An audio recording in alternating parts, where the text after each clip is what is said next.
ambil dari kitab apa? Tentang dzikir sirul asrar. Di dalam bab su'aul basirah, apa yang harus kita jalankan untuk mencapai ainul basirah. Sebab katanya ketika di su'aul basirah itu masih ada siri khafi, manusia itu rahasiaku dan aku rahasianya manusia. Ya di situ.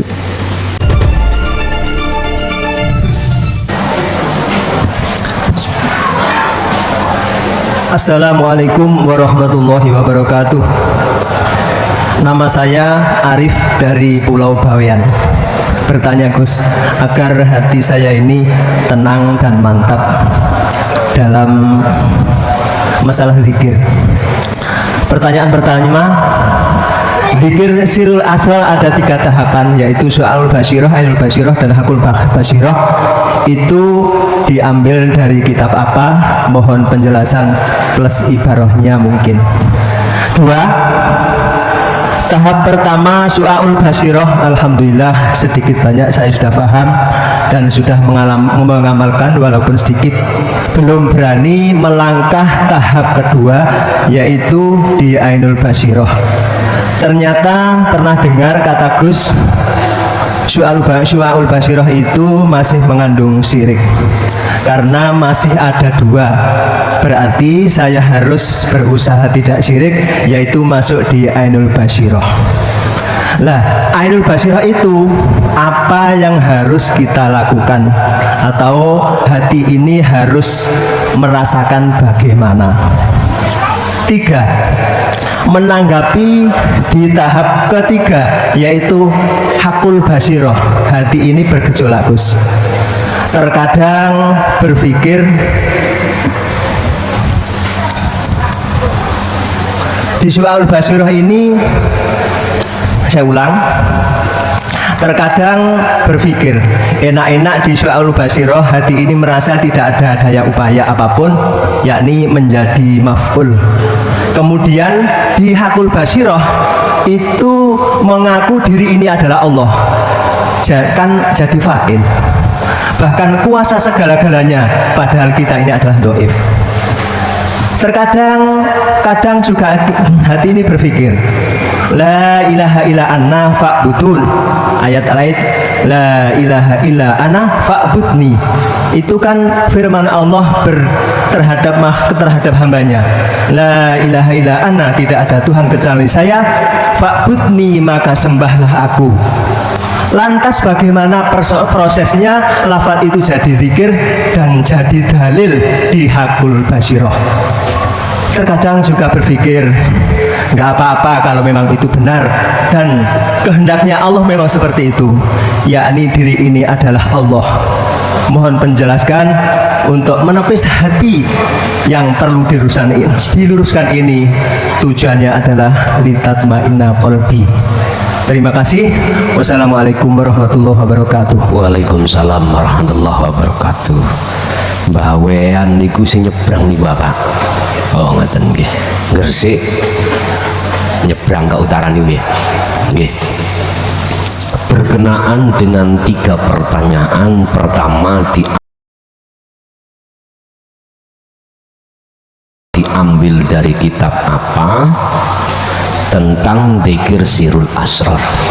Pertama, dari sisi syariah kami ambil dari kitab Al-Hikam.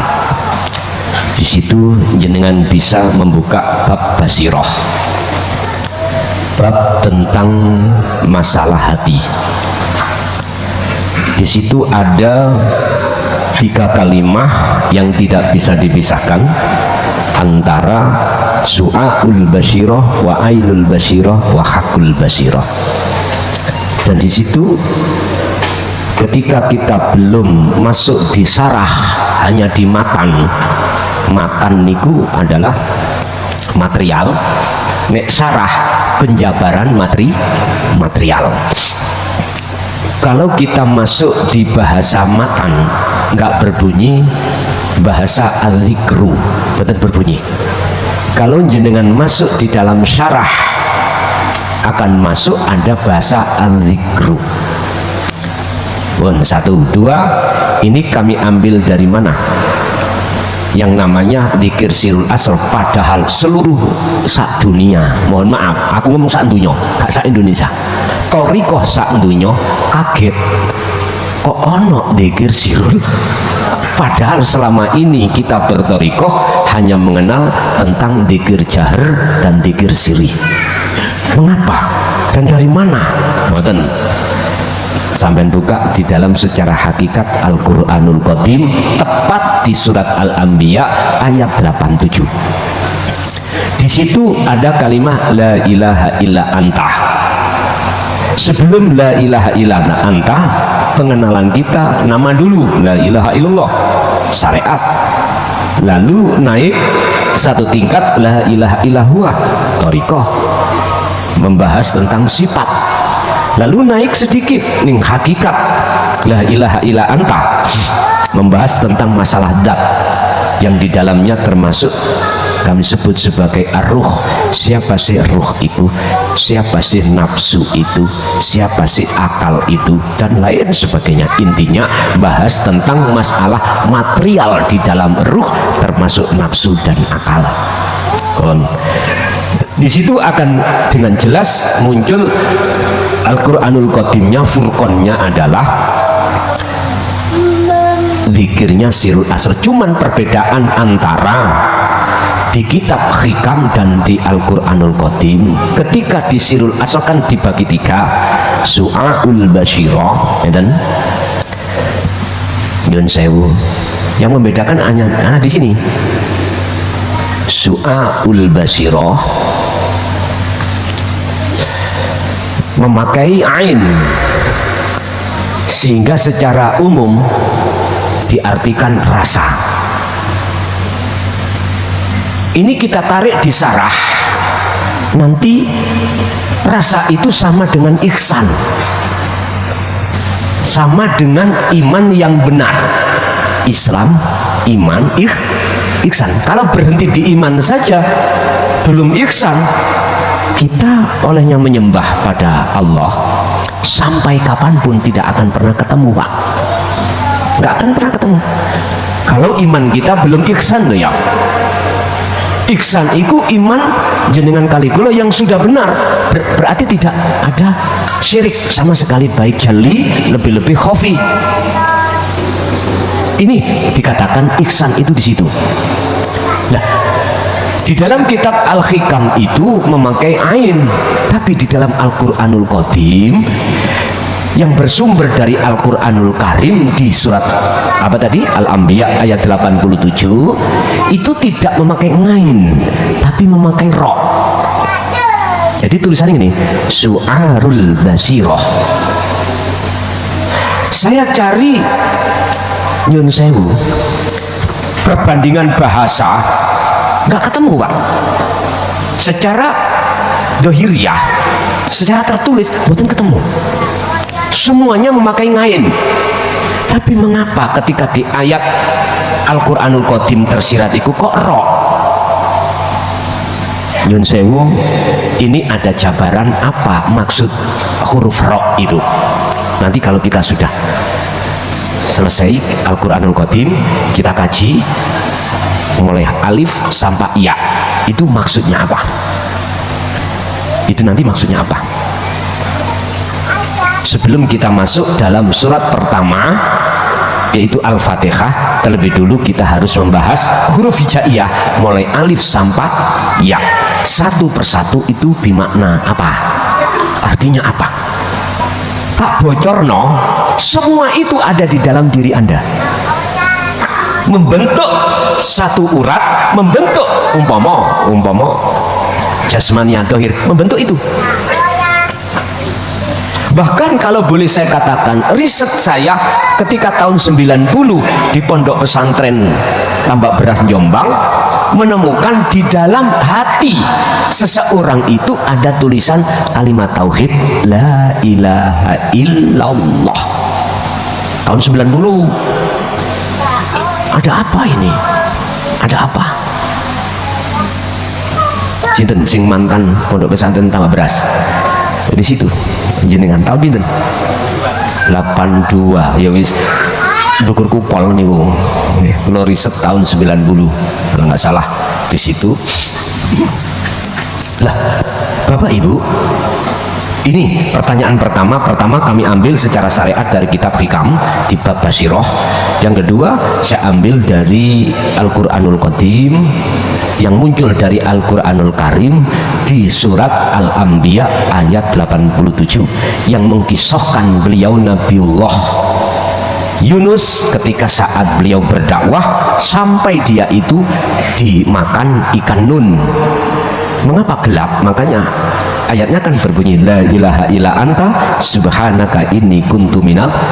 Artinya kita kalau sudah merasa Allah dekat, itulah awal kita merasa ternyata mulai balik sampai umur kita 70 hati roh ini dolim datang Gusti dengan bentuk apa? Menyekutukan, beriman kepada selain Allah. Contoh, aku makan pisang kok terasa manis, hatiku mesti manisi sumber dari pisang. Padahal innallaha sak temene Gusti Allah iku selalu melimputi atas segala hal sesuatu, melimputi. Makanya tadi saya katakan siapa sebenarnya di balik mukawin ini, di balik makhluk ini siapa sebetulnya. Itulah yang harus kita temui. Itu harus ihsan iman itu, kalau tidak ihsan boten saged pun. Yang nomor 2 di dalam bab Su'aul Basirah, apa yang harus kita jalankan untuk mencapai Ainul Basirah. Sebab katanya ketika di Su'aul Basirah itu masih ada syirik khafi, kita masih menyekutukan Allah pada yang lain, bahwasanya yang lain itu masih wujud. Ada yang menghadap, ada yang dihadap, ada yang melihat, ada yang dilihat, dan ada mata untuk melihat. Nyun sewu, 3 perkara ini wajib hukumi fana. Yang menyembah disebut ruh atau kawuloh, yang disembah yang disebut sebagai khalik atau Allah bagi umat Islam. Mata untuk melihat, untuk bersaksi, itu pun harus difanakan. La ibsarun wa mubsarun wa basarun. Artinya untuk bisa sampai ke Ainul Basirah, keakuan kita sebagai makhluk yang berkholwat, yang berzikir, yang berapapun, itu harus sampai tinggalkan. Carane asah terus Su'aul Basirah, merasa kehadiran Allah dalam dirimu yang menggerakkan dirimu, walaupun itu serek-serek tetek. Sebab dengan cara itulah nanti Anda akan dipindahkan Allah ke Ainul Basirah. Sebab pindah kita itu, jikalau tidak dipindah Allah, yo tetep ora iso pindah. Inilah Pak, cara Anda untuk ketika suluk bisa wusul itu harus lepas, menafikan keakuan diri yang berzikir, yang berkholwat, yang berkhususiyah, dan lain sebagainya. Pertanyaan yang di belakang, Gus gak masuk alam gum lewang liwung terus gendeng teng mriku, lali anak lali bu. Tadi saya katakan jenengan nek sik wedi gendeng mulya. Gak bisa tahu jawaban saya. Wis cowok. Nggih. Di dalam hati sampean nanti akan Allah tanamkan namanya mahabbah. Rasa rindu, rasa bercinta, merasa cinta hanya pada Allah. Jikalau ini nanti Allah tarik sampai ke dohirnya, aku orang ngerti jawani. Berarti aku orang ngerti jawani. Iku dudu urus aku. Urusan Allah yang terbaik buat Anda. Akhirnya nih ngomah ditawani nyonya, Mas jaluk misali jaluk mangan maksudnya sama lu suai mau menengai itu masakan rokok Mas, mau menengai. Akhirnya sak keluarga itu musyawarah, tak jar-jarno bojoku sejak ngaji nang Jaya Baru tambah suwe gak tambah bener, kok tambah gendeng iki apa? Lah ngoten toh, iki satu sisi loh ya, satu sisi. Tapi sampai belum tahu nikmatnya beliau yang seperti itu, tidak pernah menerima kedamaian yang beliau seperti itu. Akhirnya jenengan kali kula yang tidak pernah merasakan, nyun sewu pakaian cocok, nyun sewu Pak, apa yang dirasa suami tadi itu tidak sama apa yang dirasa hatinya oleh keluarga yang lain. Ingat, saya tidak mencari atau membuat generasi gendeng, enggak. Saya hanya menciptakan, menjadikan bahasa syariat generasi itu yang cinta hanya pada Allah, hanya itu aja. Urusan nanti mohon maaf saking gedene cintane datang Allah atine, terus Gusti Allah iku majedukno akali datang selain Allah, iku wis duduk ranahku, duduk wewenangku. Semua itu wewenange Gusti, sampean gak usah khawatir, gak usah khawatir. Dan itulah orang-orang yang istiqomah hatine di Ainul Basiroh. Ainul Basiroh itu sudah tidak ada yang lain. Akhirnya satu langkah Hakul Basiroh menyatakan sudah tidak ada kecuali agune Allah. Terus bagaimana? Surat Toha ayat 14 yang mengatakan fa'budni wa aqimis sholah lidzikri, sembahlah aku. Berarti kan masih ada dua, ada yang menyembah, ada yang disembah. Pun Pak, memang secara lugat bahasa ini ada dua dalam kalimat fa'budni. Tapi apa tidak lebih ekstrim? Surat Toba ayat 11 nih loh. Ar-Rum ayat 14. Wa nabda'u nyun sewu wa yabda'u, mohon maaf, mengapa Allah ikut tunggal kok memakai jamak, tandane wawu jamak di situ. Awalnya dimasuki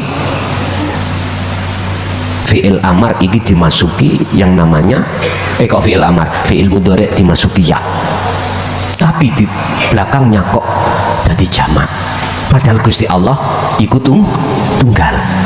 Tandane jamak di situ wawu.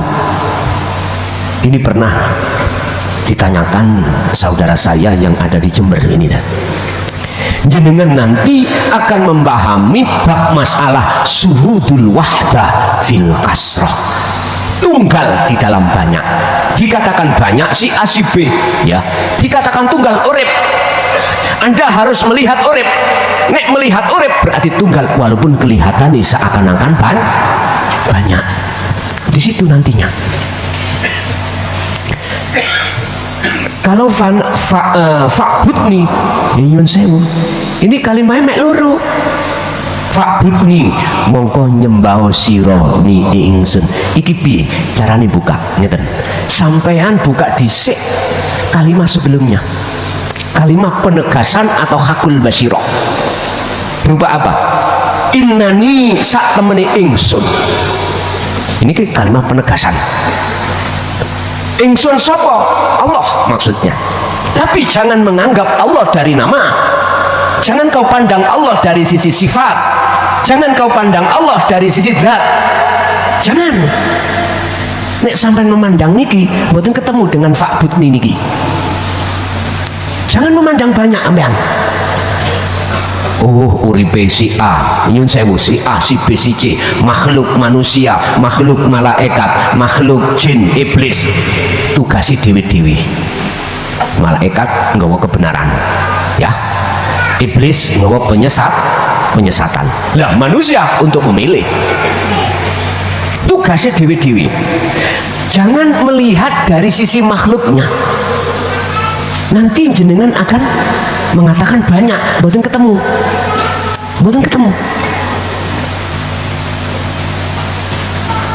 Mana yang dimaksud pernyataan innani anallah, sesungguhnya aku iki Allah? Allah nama itu biar tidak menjadi nama, biar nggak jadi nama atau sifat atau dat, biar menjadi aku. Masalah ayatnya berikutnya, la ilaha illa ana, tidak ada Tuhan yang wajib disembah kecuali aku. Iku jenengan harus pertama kali merasa Allah dekat. Di dalam hati jenengan iku bisa memunculkan ning ati dalam hati kalau Allah itu dekat. Padahal selama ini kita diberikan pendidikan Allah itu di arah sana, telunjuk sambil menduding ke di atas sak langit 7. Di sana ada Sidratul Muntaha. Kanjeng Nabi dulu ke sana numpak buruk. Nek sekarang nek dulu buruk itu berupa gambar jaran ndase wong wedok sebetulnya itu nafsu. Makanya mengapa di dalam ayat wazujina linasi tentang hubus syahwat pertama iku minan nisa, wong wedok kok gak minan rijal. Ayatnya kok minan nisa karena wong wedok iku nyun sewu bu nggih, nyun sewu Allah ciptakan untuk berai. Ngerti berai? Berhias. Supaya apa? Wong lanang iku ceke kepincut. Sampak wakila suaranya itu aurat. Ada yang mengatakan suaranya itu aurat. Berhias. Sebetulnya itu gambaran nafsu di dalam diri kita, Pak. Itu yang beliau Rasulullah tumpai. Mengapa harus dikendalikan oleh malaikat mukarrabin? Ingat, nafsu sepanjang sejarah sak jinak-jinakin nafsu pasti akan nyelentik menikam kau dari belakang. Padahal sudah jinak, apalagi masih liar. Nah, sing jinak sing nyelentik kok, apalagi sing liar. Itulah sebagai tumpaan artinya Pak Bu, kekarepan perilaku sampean kali kula di dunia ini macam loro. Ya toh, ana ngibadah sing murni ambek enggak murni. Jadikanlah kedua kendaraan ini untuk kau tunggangi bertemu terhadap Allah.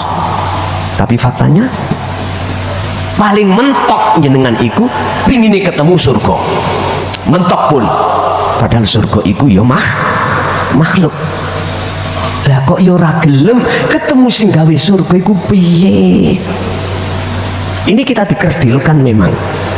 Makanya dikembor-kemborno pahalane ganjarane iku ya sak ganjarane lurah kurang gaubate. Akhirnya sampean berangkat sing penting ganjaran. Ngoten.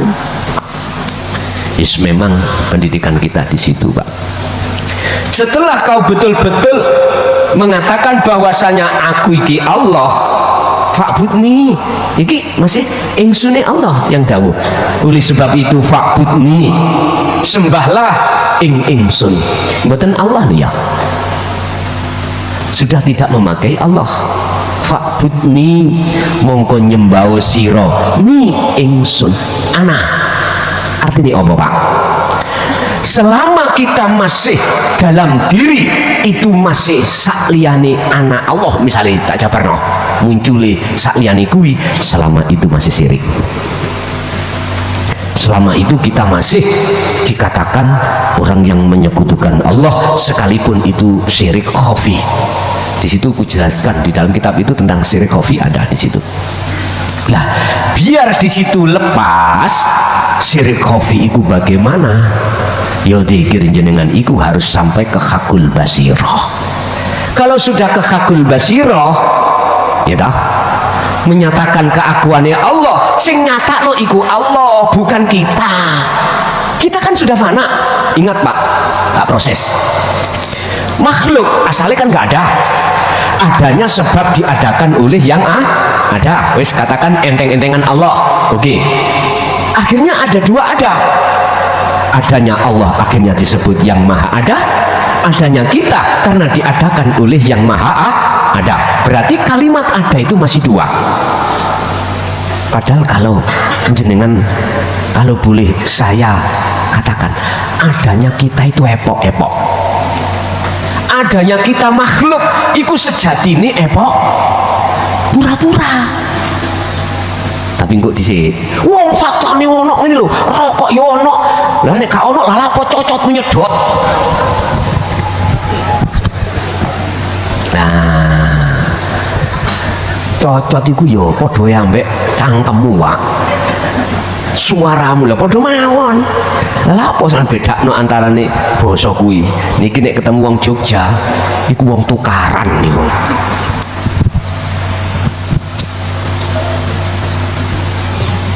Pun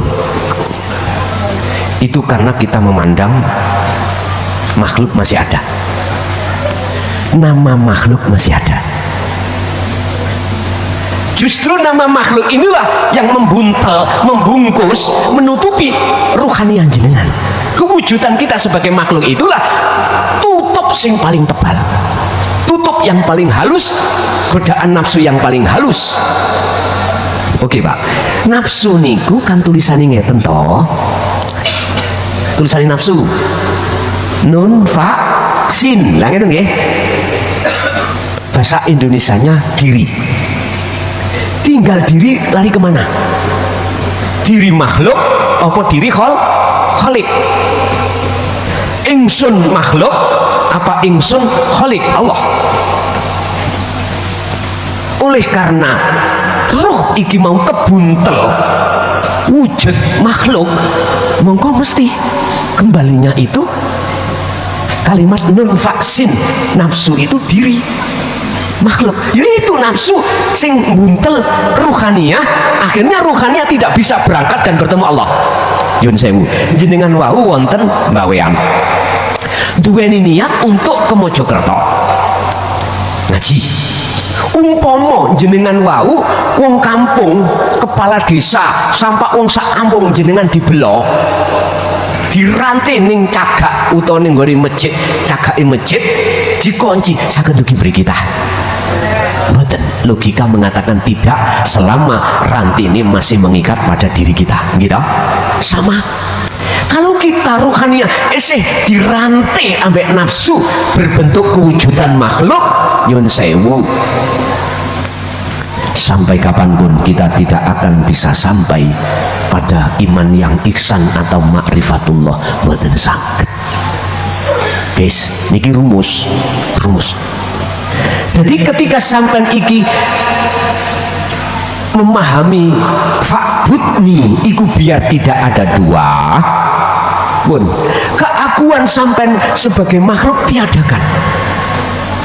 Berarti diri ini Allah. Loh, si gak paham. Kalau yang dimaksud diri ini Allah, laisa kami sayun, monggo. Kalau sampai ngomong diri ini masih ganjel makhluk, nggih salah. Buka di dalam surah Al-Anbiya 29. Bagaimana hukumnya orang yang belum tiada diri makhluk mengatakan diri Allah? Disitulah jawabannya. Artinya muncul keakuan aku Allah kok sik keselilitan nggih wujude diri makhluk niku mboten angsal. Pak nyun sewu, wong kebelet nising nek wis wayahe jenengan turuti mboten? Nek mboten sampean turuti ya apa? Brodol nggih. Tunggale tiang ibu-ibu jenengan waktu nih bayi sampai petewat iku sakit mboten sakit. Artinya apa? Cukup bagi kita wadguru ilingo sira kabeh Allah ing Gusti Allah dikron dengan sejatine iling katiron saake-ake.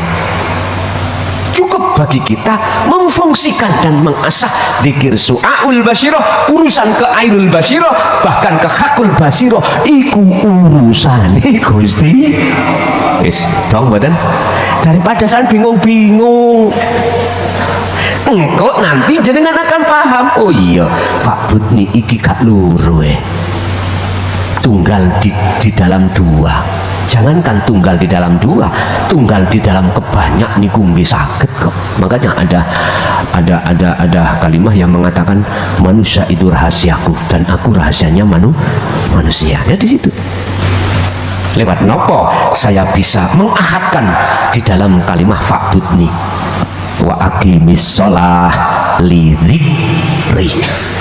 Tegakno salat daim iku li dzikri semata-mata untuk eling sejatine kabeh iku aku. Niki Pak caranya jenengan kali kula cara untuk memahami surat Toha ayat 14 yang di situ ada kalimat fa'budni wa aqimis sholah li dzikri. Lah apa mboten gendeng, mboten keliru kabeh rakaate. Nek pengalaman kula nggih. Pengalaman kita kalau diletakkan Allah di situ nggih. Tapi nanti kalau sudah terbiasa boten ya wis lumrah lapak jenengan iku ditui jangan lodeh ya rasa lodeh terus nek mangan lodeh suwe-suwe yang belengar lah akhirnya ditui Allah jangan asem kuai, gule dan lain sebagainya biar jenengan boten jenuh. Artinya apa? Kita manusia itu dihadapkan Allah berbagai macam aktivitas supaya gak jenuh ketemu Gusti Allah. Mekaten